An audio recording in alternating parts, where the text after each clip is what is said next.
people who can't attend. But if anyone wants to ask a question, you can put up your hand or unmute yourself, or you can ask a question in the chat.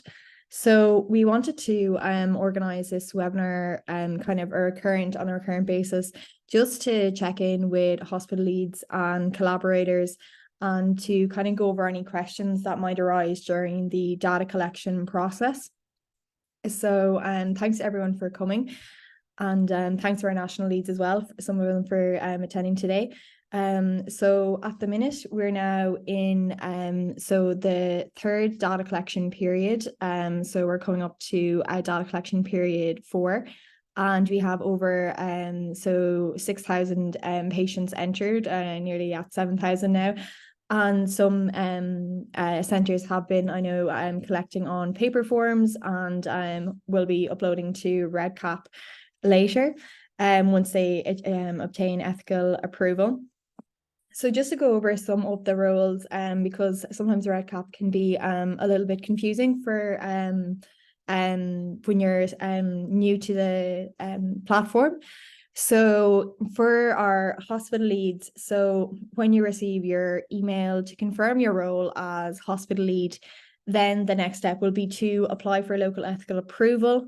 And then we'll ask for leads to recruit your team of data collectors. So there's 8 2-week data collection periods.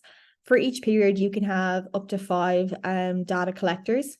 And as we have our 1-year follow-up, it will be possible for you to recruit additional data collectors in July 2024, to account for that sometimes people will move from different hospitals within the year.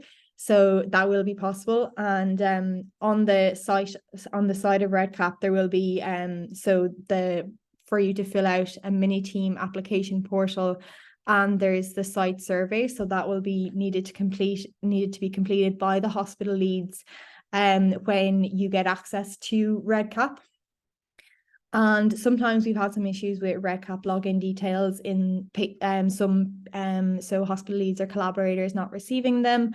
But we would encourage people to check their spam, and then to contact us if they still haven't received their details.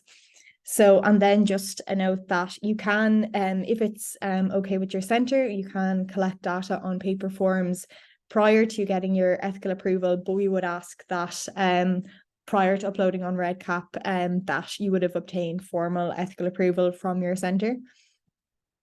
There has been some issues with REDCap, so we would encourage people to check their spam or their junk folder, and of course email us if you have any concerns with that and you still haven't received your details.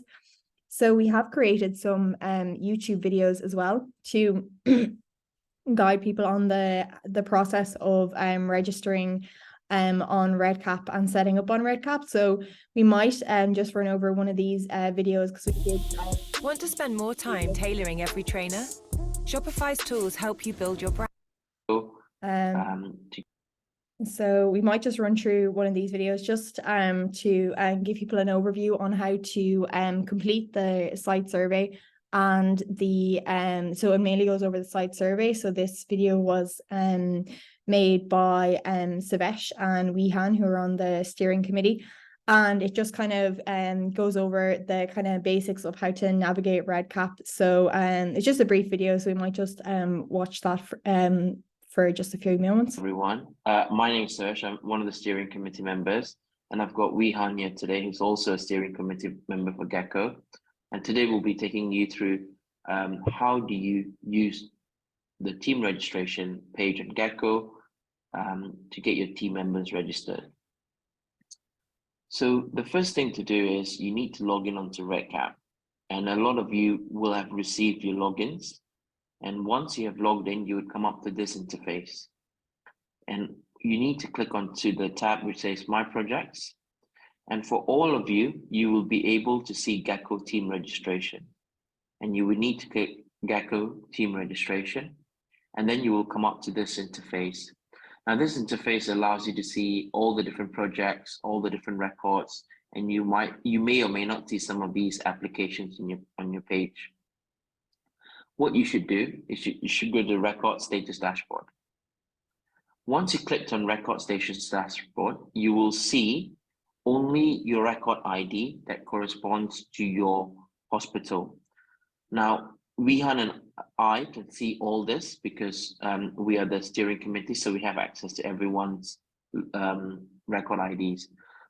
So say, for instance, you have your record ID that is labeled AE1385 that is specific to you. Everyone will be different, so don't get worried. You should click on the mini team application portal. Now, once you come up to the mini team application portal, you should select your hospital that it should be that you're registered in. So, for instance, just say, for example, just say I'm in Birmingham, so I would type in Birmingham, and I type in Queen Elizabeth Hospital. You would then be taken to the next step of study approval. Now, you then have these 3 items for you to select. We are hoping that most of you will be in the second or third option. Now, if you are still in the process of getting your ethical approval, you can still start the process. You do not need to wait, which is what we advise. However, we have put a clause here that you should have your approvals before uploading data formally onto RedCap. So you need to click that yes to say that you will have your logins in your ethic approval in place before uploading data. So then you, as a hospital lead, would need to fill up your name and details. And then you can click how many periods you would like to contribute. Ideally, we want you to contribute to every single period. But obviously it depends on team constraints, etc. So when you click a certain number of periods, a pop-up will appear for you to confirm how many team members you'd like. And it's also important that you fill up a named independent data validator so that they can go back and check the data. I'll stop there. And Wihan is acting as hospital lead today, so he will sort of ask if there's any questions. Yeah, so we might just pause the video there. So that kind of just gives us an overview on so they just went over predominantly the site survey part, but on that there's also on the side there'll be an option for the team registration, mini team registration so portal, where you can enter in all the details of your mini team. So we have our the Gecko study homepage, which I'll just share this link in the chat.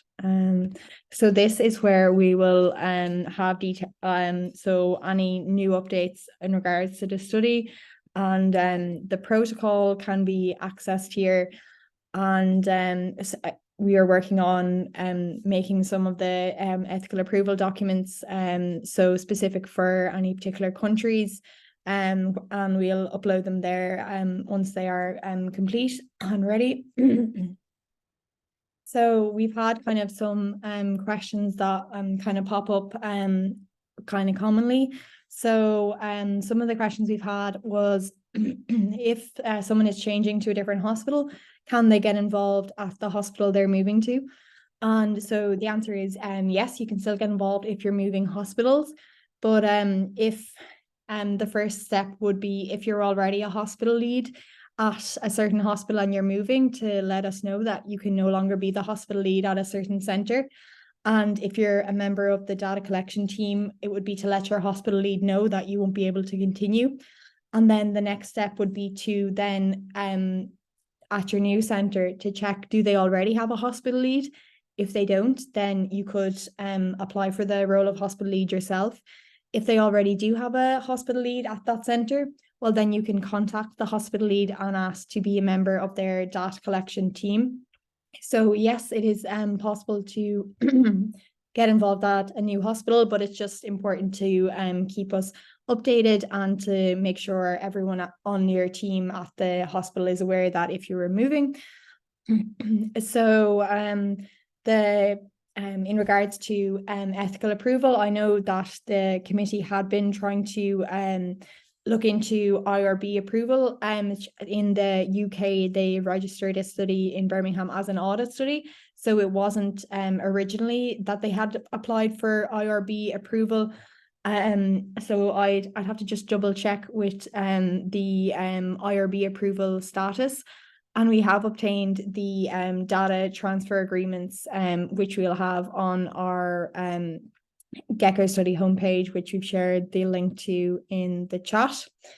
And so I'll just go through some of these questions as well. So patients, so for the Gecko study, we're including patients who had a cholecystectomy as their primary operation. So if they're scheduled for a cholecystectomy emergency or elective, so this wouldn't include patients who had cholecystectomy done as part of another procedure, such as a Whipple's operation. So in regards to when we can start collecting data, so the data is going to be prospective. So for each data collection period, you will start when the period begins. And then we also will have 30-day follow-up and 1-year follow-up.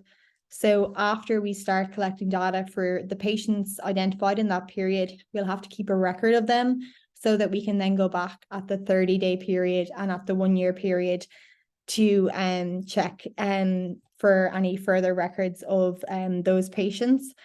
So we know that in many centres, it wouldn't be customary to schedule a 1-year follow-up on all patients. So what we've decided in regards to this is that after so the 2-week block, when we've identified all the patients, we'll then keep a list or a record of all the patients that we can then go back and check their hospital records at the 1-year mark.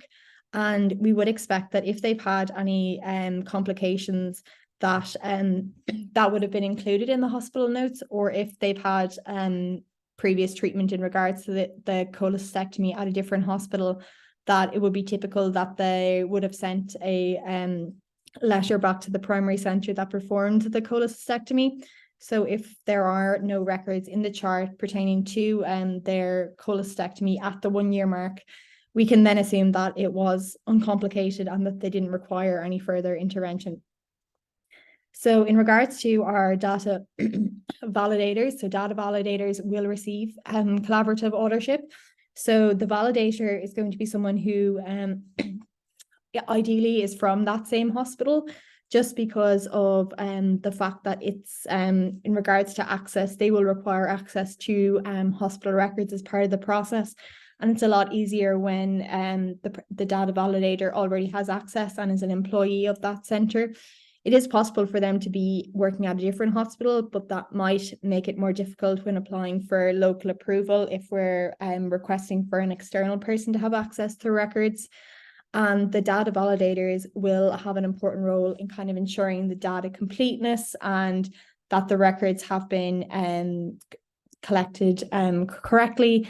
And it will just be important as part of to ensure the completeness at the end of the study period. So I'll just have a look at some of the questions. As the biliary tract. So we just had one question. Do all patients having a cholangiogram become clean contaminated? I'm not 100% sure in regards to that. I'll just have to double check that with the with the rest of the steering committee just to clarify that. But we can post that into the groups once I have verified that with them. And if anyone else has any questions, feel free to unmute yourself or post it into the chat.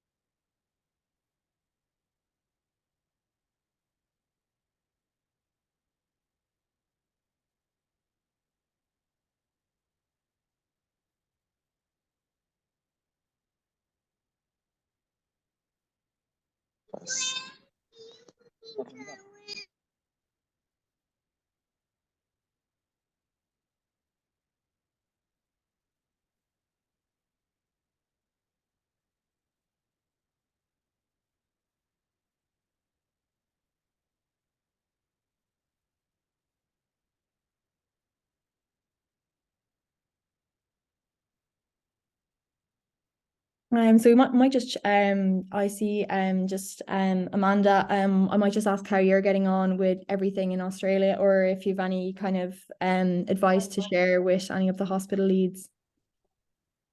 Thank you very much, Laura. Hi everybody, great to see you. And I can see there's certainly a few Australians online at the moment. On the whole, many of our sites are actually going well. We've had quite a few sites that have managed to achieve full authorization to collect data. Australia's a little bit different from the UK. We aren't able to actually retrospectively collect data prior to the date of authorization to go ahead with the study.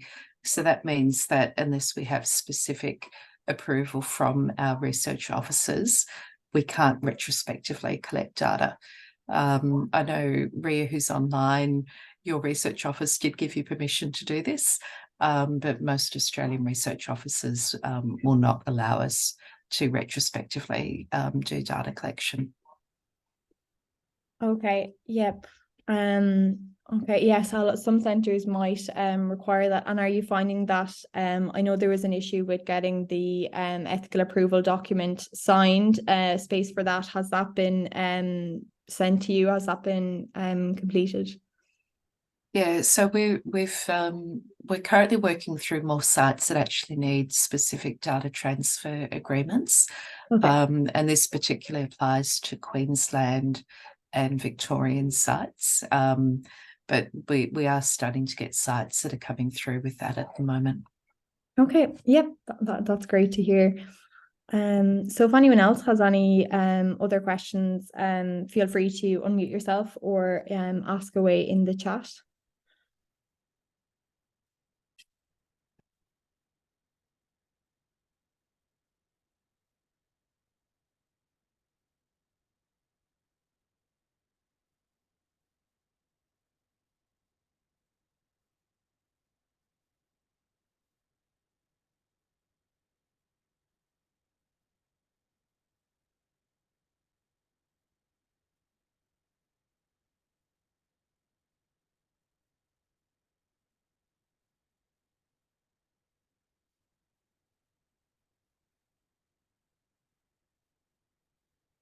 So someone just asked about changing the name in the mini group.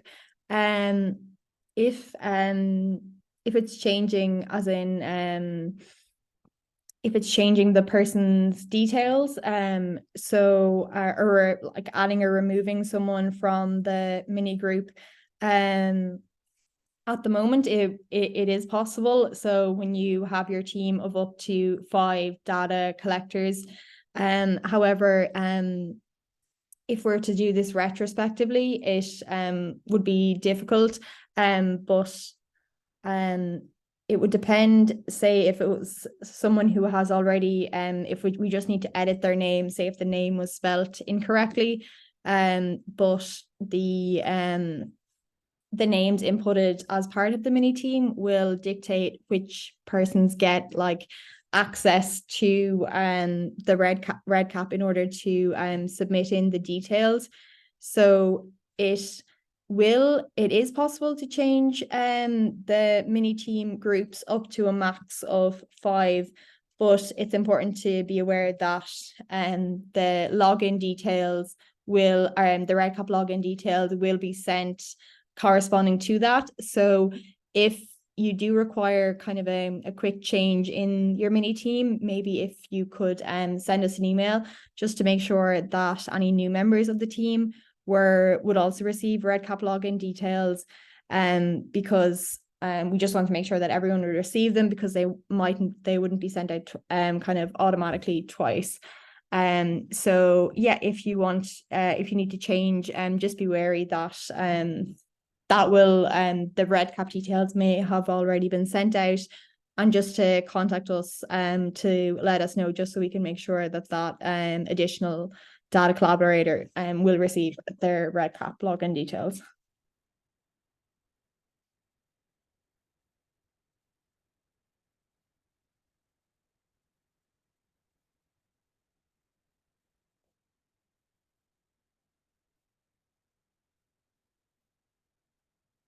And yeah, if anyone else has any further questions, feel free to ask away in the chat or unmute yourself.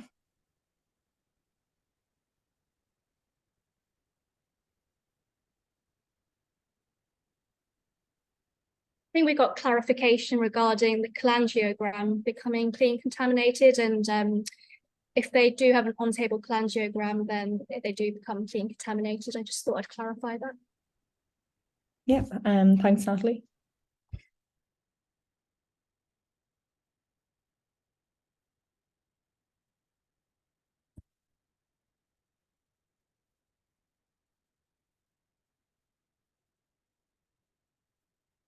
So we might finish up with the session there. So if nobody has any further questions, so these sessions were kind of they will be driven by any queries that come up, and we'll try to address any queries that we're kind of seeing commonly throughout in the email thread. And we do also have another session at 5 o'clock, just to try and make it easier for people across different time zones. But the sessions will be both very similar. So thanks to everyone for coming. And if you do have any further questions in between any meetings, you can always send us an email, and we'll get back to you as soon as possible. So thanks to everyone for coming, and if there's no further questions, we might end the session there.